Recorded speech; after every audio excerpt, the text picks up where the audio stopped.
Getting letters of recommendation can be a challenging thing for pre-meds, and that's not only because class sizes are way bigger in college, but also because medical schools don't always want letters of recommendation to be written by individual people. A lot of times they want it to be written by the pre-medical committee if your college has one.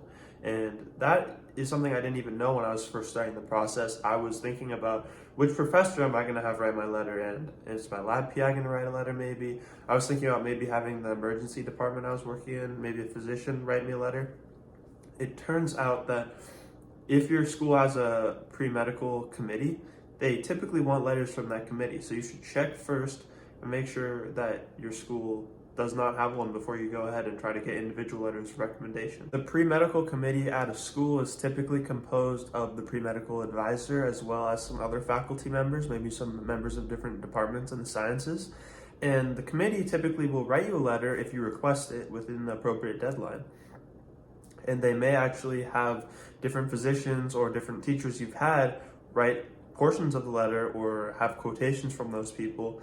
They may even go as far as to rank the undergrads at the college you're attending in that letter, and you would be therefore ranked as well.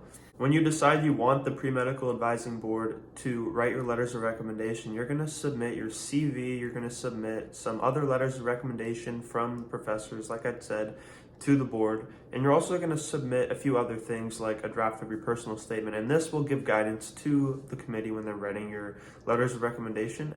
And it will also allow them to use excerpts, like I talked about earlier, from people that had a more close relationship with you. So now you might be wondering, how do I actually find those professors to get to write excerpts that I can submit to the committee? Or if my school doesn't even have a committee, how do I find those people to write my letters of recommendation in the first place? The two most important things here are that you've built a relationship with the letter writer over a long period of time, ideally over 1 or 2 years. And secondly, that you give the letter writer plenty of time to write a letter, ideally 6 to 8 months.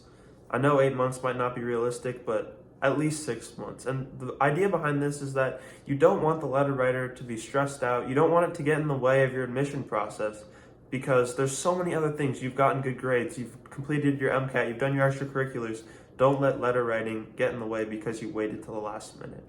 Second of all, when you're asking for letters of recommendation, I highly advise that you say, would you be willing to write me a strong letter of recommendation? When you say strong, you give them an easy opportunity to say no if they don't feel comfortable, because they might not feel like they could write you a strong letter, but they might feel like they could write you a letter. It's really important to say strong here because you want people to have an easy out if they don't really feel comfortable writing you a letter. You don't want to end up with a weak letter just because the professor thought, oh, I could write a letter, but it probably wouldn't be that good. Next, how do you figure out what letter writers to get and what's really important when picking letter writers?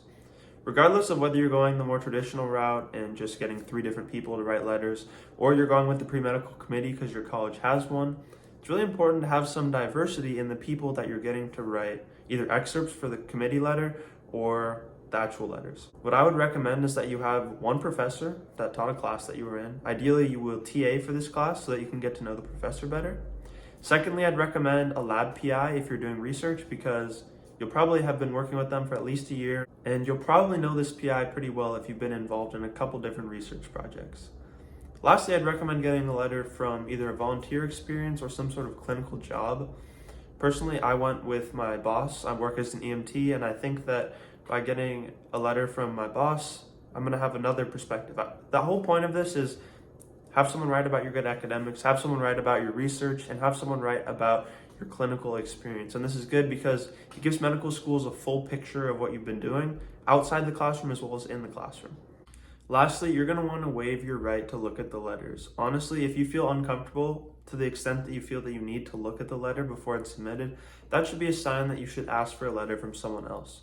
But aside from that fact, medical schools like to see that you've waived your right so that they know that the letter is authentic and the professor didn't feel pressured to write something they didn't actually feel just because they knew you were going to see it. If you want to follow me on my journey to becoming a neurosurgeon, you can subscribe. And if you just want to show support, you can like or leave a comment. That's all I have for you today, and I hope that this has helped you along your journey to get better letters of recommendation.